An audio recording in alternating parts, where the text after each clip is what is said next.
दोस्तों नमस्कार आदाब, मैं हूं फराज चौधरी। आप देख रहे हैं इंडिया फायर न्यूज़। प्रधानमंत्री नरेंद्र मोदी ने कल अपने कैबिनेट का विस्तार किया। इतना बड़ा आकार में ये विस्तार किया गया है कि ये कहीं ना कहीं एक मजबूत प्रधानमंत्री का कैबिनेट नहीं लगता है, बल्कि एक मजबूर प्रधानमंत्री का कैबिनेट लगता है। जी हाँ, परिस्थितियों को देखकर प्रधानमंत्री नरेंद्र मोदी अब एक मजबूर प्रधानमंत्री लगने लग गए हैं, क्योंकि उनके ही कैबिनेट के मंत्रियों ने जिस तरीके के कारनामे करे हैं, जिस तरीके के उन्होंने कामकाज किए हैं, नीतियां बनाई हैं, उनसे कहीं ना कहीं लगता है भारतीय जनता पार्टी को और प्रधानमंत्री नरेंद्र मोदी की छवि को भारी नुकसान पहुंचा है। इसलिए इतने बड़ी संख्या में उन्होंने अपने कैबिनेट को इस बार बढ़ाया है। बात मैं करूंगा दो यहाँ नेताओं की, एक रविशंकर प्रसाद, एक प्रकाश जावड़ेकर, और साथ में हर्षवर्धन की भी बात करेंगे, जो कि पूर्व स्वास्थ्य मंत्री थे। अब तो पूर्व लगाना पड़ेगा क्योंकि इन्होंने कामकाज ही ऐसे किए हैं। रविशंकर प्रसाद इस्तीफा देंगे, अपने पद को छोड़ देंगे, ऐसा किसी को भी आइडिया नहीं था। लग रहा था वो अपने पद पर बने रहेंगे, मगर एकदम से उनका रेजिग्नेशन आ जाता है। खबर आती है रविशंकर प्रसाद ने रिज़ाइन कर दिया। एक ऐसे मंत्री जिन्होंने ट्विटर की नाक में दम कर दिया था। वो चाह रहे थे कि ट्विटर के ऑफिस में उनके IT सेल का एक मैनेजर बैठ जाए जो कि सिर्फ उनका ही काम करे, मगर ट्विटर ने भी नहीं माना। जिसके बाद आप कह सकते हैं एक बहुराष्ट्रीय कंपनी, एक इंटरनेशनल कंपनी ने ही रविशंकर प्रसाद के पद से उन्हें हटवा दिया आखिरकार। डॉक्टर हर्षवर्धन को देख लीजिए, कैसे उन्होंने कोरोना काल में अजीब अजीब बयान पेश किए।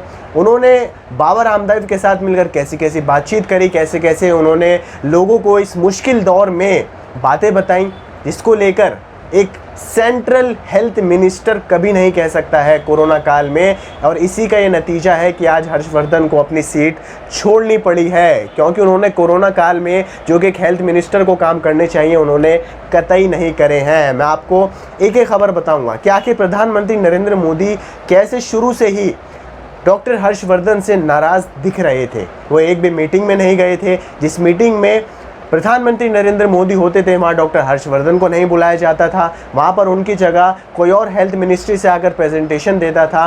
तो ये जो बीच की दरार थी ना, ये काफ़ी दिनों से बढ़ रही थी धीरे धीरे, और आज ये दीवार टूट ही गई है जब हर्षवर्धन को अपनी मिनिस्ट्री से हाथ धोना पड़ा है। और ये बात प्रधानमंत्री नरेंद्र मोदी भी अच्छी तरीके से जानते हैं दोस्तों, कि देश की अर्थव्यवस्था कैसी चौपट हो गई है, कैसे बिल्कुल ख़त्म हो गई है। और ऐसे नाजुक वक्त में अगर वो फाइनेंस मिनिस्टर निर्मला सीतारमण का भी इस्तीफा दिलवा देते, तो कहीं ना कहीं ये संकेत पक्का चला जाता देश में कि हाँ, सच में भारतीय जनता पार्टी देश की अर्थव्यवस्था संभालने में भी नाकाम हुई है। जैसे हर्षवर्धन हेल्थ मिनिस्ट्री को संभालने में नाकाम हुए हैं, रविशंकर प्रसाद IT मिनिस्टर को संभालने में नाकाम हुए हैं, ऐसे ही ये भी हो सकता था, मगर इन्होंने चालाकी से उस चीज़ को छुपा लिया, उस चीज़ को बचा लिया। डॉक्टर हर्षवर्धन पर दोबारा आते हैं। केंद्र सरकार ने दूसरी लहर में नाकामियों के मद्देनज़र आखिरकार हर्षवर्धन को पद से हटा दिया।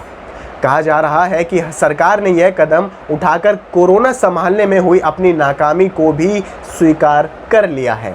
साथ ही अपने समर्थकों को खराब कर्म सुधारने का भरोसा भी देने की यहाँ भारतीय जनता पार्टी ने कोशिश करी है। कोरोना काल में आपने हमारी हेल्थ फाउंडेशन, हमारी हेल्थ मिनिस्ट्री, हमारी हेल्थ इंफ्रास्ट्रक्चर का हाल आपने देख लिया है। हॉस्पिटल्स का हाल हो, ऑक्सीजन सप्लाई का हाल हो, मेडिकल सप्लाई का हाल हो, किस तरीके से हम इन सारी चीज़ों से जूझे हैं, किस तरीके से इन सारी चीज़ों की कमियों ने हमारे देश को एक ऐसे लेवल पर लाकर खड़ा कर दिया है जहां हम बिल्कुल लाचार फील कर रहे थे, जहां लोगों के पास अस्पताल जाने तक के लिए वक्त नहीं था, क्योंकि इतनी तेज़ी से वायरस का संक्रमण बढ़ रहा था और सरकार कुछ नहीं कर पा रही थी, कुछ भी नहीं कर पा रही थी। आगे सुनिए।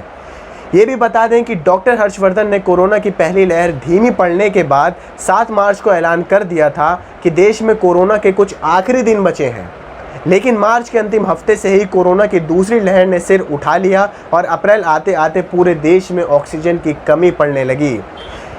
इस दौरान हर्षवर्धन की स्वास्थ्य मंत्री के तौर पर भूमिका को काफ़ी नुकसान पहुंचा था, उनके इस तरीके के बेतुके बयानों की वजह से। जहां कोरोना की एक लहर से हम निपटे नहीं थे, केसेस आ रहे थे, जहां पर ये जनाब कह रहे थे हाथ ताली बजाकर कि भाई अब कोरोना फीका पड़ गया है, उसकी ताकत कम होने लगी है, और उसके बाद ही तीसरी लहर का प्रकोप शुरू हो गया था। मोदी ने अप्रैल में दूसरी लहर के दौरान ही कई केंद्रीय अफसरों के साथ बैठकें की थी, लेकिन इन सभी मीटिंग्स में हर्षवर्धन गायब दिखे थे। जो मैं दरार की बात कर रहा था वो सुनिए। 4 अप्रैल और 27 अप्रैल को पीएम ने देश में महामारी की स्थिति पर समीक्षा बैठक की और इसमें प्रधानमंत्री के प्रमुख सचिव से लेकर कैबिनेट सचिव तक सब शामिल थे। 30 अप्रैल को पीएम ने एमफोर्ड ग्रुप्स की कार्यशैली परखने के लिए एक बैठक बुलाई। इसी तरह उन्होंने 16 अप्रैल, 22 अप्रैल और 23 अप्रैल को भी देश में ऑक्सीजन की उपलब्धि को लेकर बैठकें करी थी।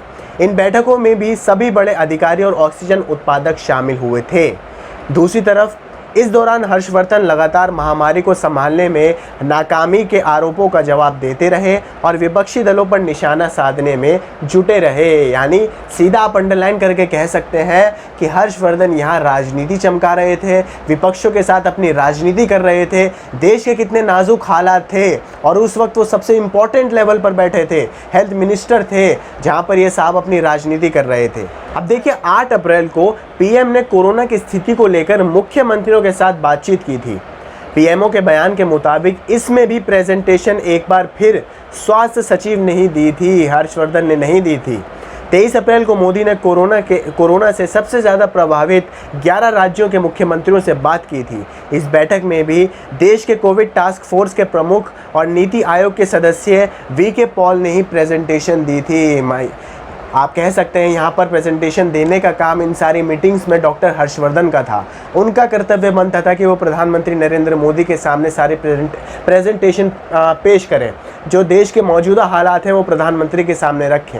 मगर ऐसा हुआ नहीं, क्योंकि प्रधानमंत्री को भी ये शुरू से पता था कि डॉक्टर हर्षवर्धन कोरोना को संभालने में नाकाम हो रहे हैं, हेल्थ मिनिस्ट्री बिल्कुल नाकाम साबित हो रही है और देश की जनता ये साफ देख रही है कि किस तरीके से भारतीय जनता पार्टी के अंडर हेल्थ मिनिस्ट्री, उनके नेता डॉक्टर हर्षवर्धन देश को कोरोना प्रकोप से बचाने में नाकाम साबित हो रहे हैं। इसी छवि को बचाने के लिए वो जो 12 मंत्रियों ने रिज़ाइन किया है, उसमें से एक डॉक्टर हर्षवर्धन का भी नाम आता है। हालांकि सबको पता था ऐसा हो सकता है, क्योंकि कोरोना को संभालने में भारतीय जनता पार्टी बेहद नाकाम रही है। और देखिए एक फ़ोटो वायरल होता है, एक फ़ोटो वायरल आपको दिखाना चाहता हूँ आपकी स्क्रीन पर, जहाँ एक तरफ रविशंकर प्रसाद हैं जो मास्क ठीक कर रहे हैं और आगे प्रकाश जावड़ेकर चल रहे हैं और एग्जिट का बोर्ड लगा हुआ है। यानी इन्होंने रिज़ाइन तो कर ही दिया है, अब इन्हें मिनिस्ट्री से बाहर कर दिया है। अब जो काम करना है आप लोग करते रहिए, अब आपकी जगह दूसरों को बिठा दी है, क्योंकि अब आपसे नहीं संभल रहा था भाई, आपसे ये काम नहीं हो रहे थे।